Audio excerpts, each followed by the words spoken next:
நாம் நம்முடைய பெற்றோருக்கு செய்ய வேண்டிய இன்னும் ஒரு மிக முக்கியமான கடமைதான் அல்லாஹு தஆலா அந்த வசனத்திலே சூரத்துல் இஸ்ரா 24வது வசனத்தில் சொல்லும்போது வக்குர் ரப்பிர்ஹம்ஹுமா கமா ரப்பயானி சகீரா, பெற்றோருக்காக துஆ செய்ய சொல்கிறான். அல்லாஹ் பெற்றோருக்காக துஆ செய்யுங்கள் என்று சொல்கிறான். ரப்பிர்ஹம்ஹுமா கமா ரப்பயானி சகீரா என்று. இது ஒரு பெரிய கடமை நமக்கு. பெற்றோர் உயிரோடு இருக்கும் போதும் பெற்றோர் மரணித்த பிறகும் அவர்களுக்காக துஆ செய்வது நம்முடைய கடமையாக இருந்து கொண்டிருக்கிறது. அதனால்தான் சில சஹாபாக்கள் சொல்லுவார்கள், தர்க்கு துஆ லில் வாலிதைன் யுதையிகுல் ஐஷ அலல் வலத் அல்லது யதீகுல் ஐஷ அலல் வலத். பெற்றோருக்கு துஆ செய்யாமல் இருக்கிற பிள்ளைகளுக்கு அல்லாஹ் வாழ்க்கையை கஷ்டமாக்குவான் என்று சொல்வார்கள். பெற்றோருக்காக துஆ செய்யாமல் இருக்கிற பிள்ளைகளுக்கு வாழ்க்கையை அல்லாஹு தஆலா கஷ்டமாக்கி விடுவான் என்று. இன்னும் சில தாபீன்கள் சொல்லுவார்கள், அல்லாஹ் ஜல்ல ஷானஹு தஆலா அனிஷ்குர்லி வலிவாலிதைக் என்று குர்ஆனிலே சொல்லுகிறான். எனக்கும் நீ நன்றி செலுத்த வேண்டும், உன்னுடைய பெற்றோருக்கும் நன்றி செலுத்த வேண்டும் என்று சொல்கிறான். எனக்கும் நன்றி செலுத்த வேண்டும், உன்னுடைய பெற்றோருக்கும் நீ நன்றி செலுத்த வேண்டும் என்று சொல்கிறான். அல்லாஹுக்கு நன்றி செலுத்துவதற்காக ஒரு நாளைக்கு 5 தடவைகள் நாம் தொழுகிறோம்.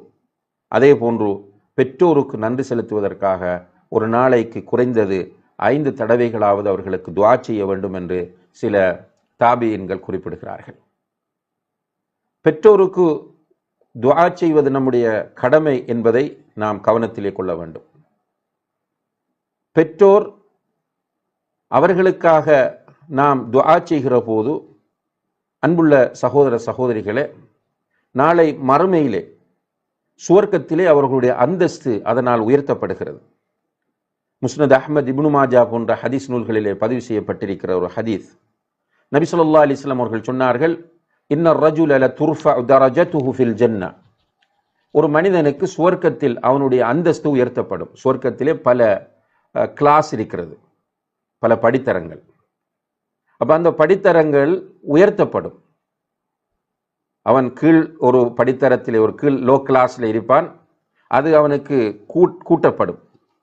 அப்போது அவன் கேட்பான், அன்னா லீ ஹாதா, எதனால் எனக்கு இந்த அந்தஸ்து உயர்த்தப்படுகிறது என்று கேட்கும்போது அவனுக்கு சொல்லப்படும், பிஸ்திக்ஃபாரி வலதிக லக, உன்னுடைய பிள்ளை உனக்காக செய்த இஸ்திக்ஃபாரினால் கிடைக்கிற பாக்கியம் என்று சொல்லப்படும் என்று நபி ஸல்லல்லாஹு அலைஹி வஸல்லம் அவர்கள் சொல்கிறார்கள்.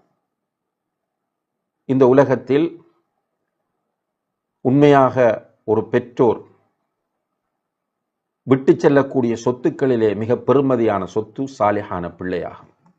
ஸல்லல்லாஹு அலைஹி வஸல்லம் அவர்கள் சொன்னார்கள், இதா மாத்தல் இன்சானு இன்கதஅ அமலுஹு இல்லா மின் ஸலாஸ், ஒரு மனிதன் மரணித்து விட்டால் 3 வழிகளில் தவிர வேறு அனைத்து ரூட்டுகளும் கட் பண்ணப்பட்டு அந்த 3 வழிகளில் மட்டும்தான் அவனுக்கு நன்மை வந்து சேரும் என்று சொன்னார்கள். ஒன்று சதகா ஜாரியா, அவன் இந்த உலகத்தில் உயிரோடு இருக்கும் போது செய்துவிட்டு சென்ற நிலையான தர்மம். 2வது இல்முன் யுன்தஃபஉ பிஹி, அவன் உயிரோடு இருக்கும் போது இந்த உலகத்தில் விட்டு சென்ற பயன் தரக்கூடிய கல்வி. 3வதாக வலதுன் சாலிஹுன் யதுஉ லஹு, அவனுக்காக பிரார்த்தனை செய்யக்கூடிய சாலிஹான பிள்ளை என்று நபி ஸல்லல்லாஹு அலைஹி வஸல்லம் அவர்கள் சொன்னார்கள். எனவே ஒரு புத்திசாலி தந்தை தன்னுடைய பிள்ளையை டாக்டர் ஆக்குவதோடு நிற்க மாட்டான். ஒரு விவரமுள்ள தந்தை, ஒரு விவரமுள்ள தாய் தன்னுடைய பிள்ளையை ஒரு என்ஜினியராக, ஒரு கிராஜுவேட்டாக, ஒரு பணக்காரனாக ஆக்குவதோடு நிறுத்த மாட்டார்கள். அவர்களுடைய மிக பிரதானமான டார்கெட் நம்முடைய பிள்ளை ஒரு சாலிஹான பிள்ளையாக வளர வேண்டும் என்பதாக இருக்கும். ஏனென்றால் சாலிஹான பிள்ளை கண்டிப்பாக பெற்றோருக்காக துஆ செய்து கொண்டே இருக்கும்.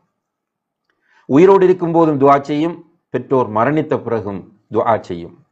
எனவே அன்புள்ள சகோதர சகோதரிகளே, நாம் நம்முடைய பெற்றோருக்காக துஆ செய்ய வேண்டும். நம்முடைய ஒவ்வொரு தொழுகையிலும் அவர்களுக்காக துஆ செய்ய வேண்டும். துஆ கபூலாகக்கூடிய ஒவ்வொரு சந்தர்ப்பத்திலும் அவர்களுக்காக துஆ செய்ய வேண்டும். நிறைய பிள்ளைகள் இந்த விஷயத்தை உணராமல் இருந்து கொண்டிருக்கிறார்கள். இது நம்முடைய கடமை என்பதை நாம் புரிய வேண்டும். நம்முடைய பெற்றோருக்கு செய்கிற மிகப்பெரிய உபகாரம் என்பதை நாம் புரிய வேண்டும். உயிரோடு இருக்கிற பெற்றோராக இருந்தால் அவர்களுக்கு என்ன தேவையோ அவைகளை எல்லாம் நாம் அல்லாஹ்விடத்தில் கேட்க வேண்டும்.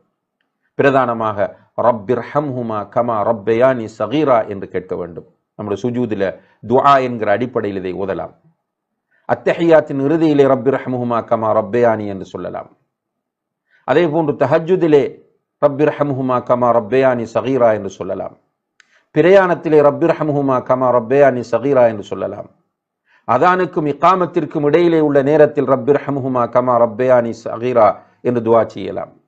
அதே போன்று உம்ராவுக்கு போனால், ஹஜ்ஜிக்கு போனால், நாம் துஆ கேட்கிற ஒவ்வொரு சந்தர்ப்பத்திலும் நம்முடைய பெற்றோருக்காக ரப்பிர்ஹம்ஹுமா கமா ரப்பயானி சகீரா என்று துஆ கேட்க வேண்டும்.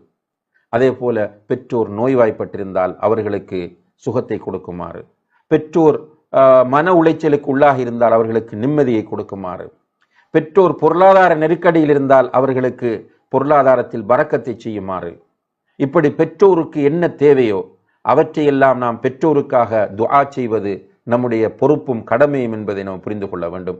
அதே போன்று நம்முடைய பெற்றோர் மரணித்து விட்டால் அவர்களுக்கு நாம் தொடர்ச்சியாக துஆ செய்து கொண்டே இருக்க வேண்டும். நாம் மரணிக்கிற வரை, நாம் முதுமை அடைந்தாலும், நாம் ஒரு 70-80 வயதில் இருந்தாலும் நம்முடைய பெற்றோருக்காக வேண்டி துஆ செய்ய வேண்டும். சில சலஃபுகள் என்ன செய்வார்கள் என்றால், துஆ கேட்கும் போது முதலில் அவர்களுக்கு கேட்பார்கள், அடுத்ததாக பெற்றோருக்கு கேட்பார்கள். எந்த ஒரு சந்தர்ப்பத்திலும் அவர்கள் தங்களுக்கு துஆ கேட்கிற அதே நேரத்தில் பெற்றோரை மிஸ் பண்ணுவதில்லை என்பதை அவர்களுடைய வாழ்க்கையிலே நாம் படிக்கிறோம். எனவே இந்த பெற்றோருக்காக துஆ செய்வது என்பது நாம் செய்ய வேண்டிய மிக முக்கியமான ஒரு கடமை என்பதை புரிந்து கொள்ள வேண்டும். அதே நேரத்திலே அன்புள்ள சகோதர சகோதரிகளே, சில நேரங்களில் நம்முடைய பெற்றோர் இஸ்லாத்தை ஏற்றுக்கொள்ளாமல் இருக்கலாம். பிள்ளைகள் இஸ்லாத்தை ஏற்றிருப்பார்கள், பெற்றோர் இஸ்லாத்தை ஏற்றுக்கொள்ளாமல் அவர்கள் இருப்பார்கள். இப்படியாக இருக்கிற பெற்றோருக்காக துஆ செய்யலாமா என்று கேட்டால், இதிலே அந்த பெற்றோர் 2 நிலையில் இருக்கிறார்கள். பெற்றோர் இஸ்லாத்தை ஏற்றுக்கொள்ளாத நிலையில் உள்ள பெற்றோர் 2 நிலையில் அவர்களை நாம் பார்க்க வேண்டும். ஒன்று, அந்த பெற்றோர் உயிரோடு இருப்பது, இஸ்லாத்தை ஏற்றுக்கொள்ளாத பெற்றோர் உயிரோடு இருப்பது. இன்னும் ஒன்று, இஸ்லாத்தை ஏற்றுக்கொள்ளாத பெற்றோர் மரணித்திருப்பது. இதிலே உயிரோடு இருக்கிற பெற்றோரை பொறுத்தவரையில் அவர்களுக்கு நாம் ஹிதாயத்தை கொண்டு துஆ செய்யலாம். யா அல்லாஹ், என்னுடைய பெற்றோருக்கு ஹிதாயத்தை கொடு. அவ்வாறு துஆ செய்வது சுன்னத்தும் கூட. அபூ ஹுரைரா ரலியல்லாஹு அன்ஹு அவர்கள் நபி ஸல்லல்லாஹு அலைஹி வஸல்லம் அவர்களிடம் வந்து, யா ரசூலல்லாஹ், என்னுடைய தாய்க்கு ஹிதாயத்தை கொண்டு துஆ செய்யுங்கள், என்னுடைய தாய்க்கு ஹிதாயத் கிடைக்க வேண்டும், அதற்காக அல்லாஹ்விடம் துஆ செய்யுங்கள் என்று கேட்கிறார்கள். ரசூலுல்லாஹி அலைஹி வஸல்லம் அவர்கள், அல்லாஹும்ம ஹ்தி உம்ம அபி ஹுரைரா, யா அல்லாஹ், அபூ ஹுரைராவுடைய தாய்க்கு ஹிதாயத்தை கொடு என்று துஆ செய்தார்கள். அவருடைய ரசூலுல்லாஹி அலைஹி வஸல்லம் உடைய துஆ கபூலாகி அபூ ஹுரைரா ரலியல்லாஹு அன்ஹுடைய தாய் இஸ்லாத்தை ஏற்றுக்கொண்டார் என்பதை நாம் சஹீஹான ஹதீஸ்களிலே பார்க்கிறோம். அதே போல ஒரு சந்தர்ப்பத்திலே சஹாபாக்கள் வந்து தௌஸ் கோத்திரத்தினருக்கு எதிராக அவர்கள் அத்துமீறி நடந்த போது அவர்களுக்கு எதிராக துஆ செய்யுங்கள் என்று கேட்கிறார்கள். அவர்கள் இஸ்லாத்தை ஏற்றுக்கொண்டிருக்கவில்லை. ரசூலுல்லாஹி அலைஹி வஸல்லம் அவர்கள் அவர்களுக்கு எதிராக துஆ கேட்காமல் அவர்களுக்காக துஆ கேட்கிறார்கள். அல்லாஹும்ம ஹ்தி தௌஸா, யா அல்லாஹ், தௌஸ் கோத்திரத்தினருக்கு நீ ஹிதாயத்தை கொடுப்பாயாக என்று துஆ செய்தார்கள். அவர்களுடைய துஆவின் அடிப்படையில் தௌஸ் கோத்திரத்தைச் சேர்ந்த பலர் இஸ்லாத்தை ஏற்றுக்கொண்டார்கள் என்பதை பார்க்கிறோம். எனவே நம்முடைய பெற்றோர் உயிரோடு இருக்கிறார்கள், நம்முடைய உறவினர்கள் உயிரோடு இருக்கிறார்கள், அவர்கள் இஸ்லாத்தை ஏற்றுக்கொள்ளவில்லை என்று சொன்னால் அவர்கள் இஸ்லாத்தை ஏற்றுக்கொள்வதற்கு ஹிதாயத்தை கொண்டு துஆ செய்வது சுன்னத்தாகும். இது அல்லாமல் பெற்றோருக்காக நாம், அதாவது இஸ்லாத்தை ஏற்றுக்கொள்ளாத பெற்றோருக்காக ரப்பிர்ஹம்ஹுமா கமா ரப்பயானி சகீரா என்று துஆ செய்யலாமா? ரப்பிர்ஹம்ஹுமா கமா ரப்பயானி சகீரா என்றால் கருத்து, எனக்கு சிறு வயதில் அவர்கள் அன்பும் இரக்கமும் காட்டியது போல யா அல்லாஹ் அவர்களுக்கு நீ அன்பும் இரக்கமும் காட்டு, அன்பு காட்டு, இரக்கம் காட்டு. இப்படி பெற்றோருக்காக துஆ செய்யலாமா என்று கேட்டால் இதிலே உலமாக்கள் மத்தியிலே கருத்து வேறுபாடு இருக்கு. பெற்றோர் என்றால் இஸ்லாத்திற்கு வராத பெற்றோர். இதிலே அல்லாஹு ஆலம் சரியான கருத்து என்னவென்று கேட்டால், அவர்களுக்கு அன்பும் இரக்கமும் காட்டு என்பதனுடைய அர்த்தம் அவர்களுக்கு நீ ஹிதாயத்தை கொடு, அதுதான் ஆகப்பெரிய அன்பு. அவர்களுக்கு ஹிதாயத்தை கொடுப்பதுதான் மிகப்பெரிய அன்பும் இரக்கம். அந்த கருத்திலே அவர்களுக்காக வேண்டி நாம் ரப்பிர்ஹம்ஹுமா கமா ரப்பயானி சகீரா என்று துஆ செய்யலாம் என்பதுதான் இதிலே சரியான கருத்து என்பதை நாம் புரிந்து கொள்ள வேண்டும்.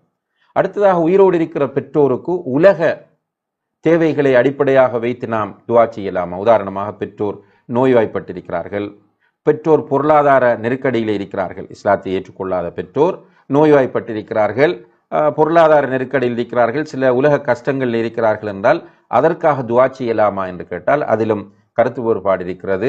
வல்லாஹு அலம், அதில் சரியான கருத்து அவர்களுக்காக இமாம் இப்னு ஹஜர் அல் ஹைத்தமி ரஹ்மஹுல்லா போன்றவர்கள் சொல்கிறார்கள், அவர்களுக்காக நாம் அவ்வாறு துஆ செய்வது கூடும். அவர்களுக்கு உடல் ஆரோக்கியத்தை கொடுக்குமாறு, அதே போன்று அவர்களுடைய கஷ்டங்களை நீக்கி வைக்குமாறு, அவர்களுடைய பொருளாதார பிரச்சனைகளை தீர்த்து வைக்குமாறு அல்லாஹ்விடத்திலே துஆ செய்வது கூடும் என்கிற கருத்தை முன்வைத்திருக்கிறார்கள். பெற்றோர் இஸ்லாத்தை ஏற்றுக்கொள்ளவில்லை, மரணித்து விட்டார்கள். இப்ப இந்த பெற்றோருக்காக வேண்டி நாம் துஆ செய்யலாமா என்று கேட்டால், இந்த மரணித்த பெற்றோருக்காக நம்ம கேட்கக்கூடிய துஆ இஸ்திக்ஃபார், பாவ மன்னிப்பு கேட்க வேண்டும். இஸ்லாத்தை ஏற்றுக்கொள்ளாத நிலையில் மரணித்த பெற்றோருக்காக வேண்டி நாம் பாவ மன்னிப்பு தேடுவது கூடுமா என்று கேட்டால் இது கூடாது. இஸ்லாத்தை ஏற்றுக்கொள்ளாமல் குஃப்ரிலே மரணித்த பெற்றோருக்காக வேண்டி பாவ மன்னிப்பு தேடுவது ஹராமாகும்.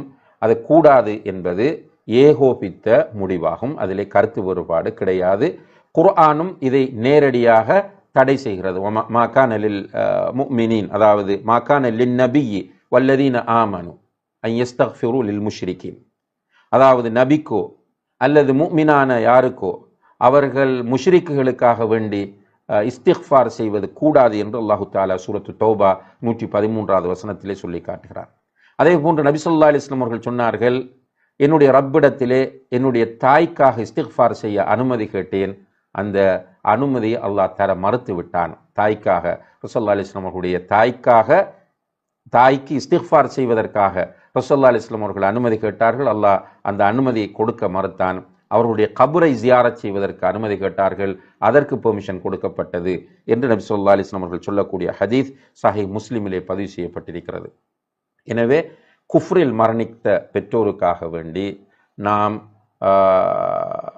அவர்களுக்காக பாவ மன்னிப்பு தேடி துஆ செய்வது கூடாது என்பதை இந்த செய்தியின் மூலம் நாம் அறிந்து கொள்ள முடிகிறது.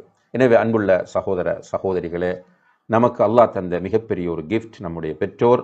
நம்முடைய பெற்றோருக்காக நாம் எப்போதும் துஆ செய்து கொண்டே இருக்க வேண்டும். அதிலே நிறைய பரக்கத்தும் ஹைரும் இருக்கிறது.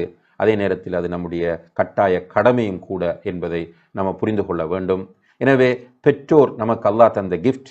அந்த பெற்றோருக்கு என்னென்ன காரியங்கள் எல்லாம் செய்ய வேண்டும் என்று அல்லாஹும் அல்லாஹுடைய தூதரும் நமக்கு வலியுறுத்தி இருக்கிறார்களோ அவைகள் அனைத்தையும் நாம் சரியான முறையிலே செய்து பெற்றோருடைய திருப்தியை பெற்றுக்கொண்டால் அல்லாஹுடைய திருப்தி நமக்கு கிடைக்கும்.